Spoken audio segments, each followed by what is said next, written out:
哇，这么旧的机器，现在还能用？哎，2006年呢，那时候我爸妈还是小孩呢吧？哎，你别说它是古董，在那个时代可新潮了。也对呀。哎，哦，这个可帅啊！躺上去又能给 AI 充电呢。但是咱们学校没有 AI 啊。哎，你想，万一以后我们有 AI 老师呢？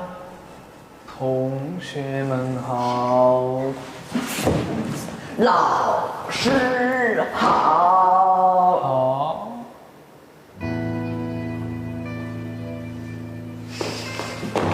嘿，浩轩，你和长安数学比我好，以后你就要多照顾我了。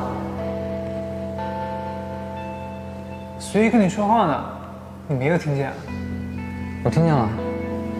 还有，你挡住我面板了。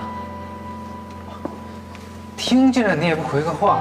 他说话我就一定要说话吗？哎，常浩轩，你不回话，你至少说一个恭喜发财啊！毕竟我还请你吃过冰淇淋呢。上次是你们两个吃，我没有吃。你这人怎么这样？能不能跟个机器人似的？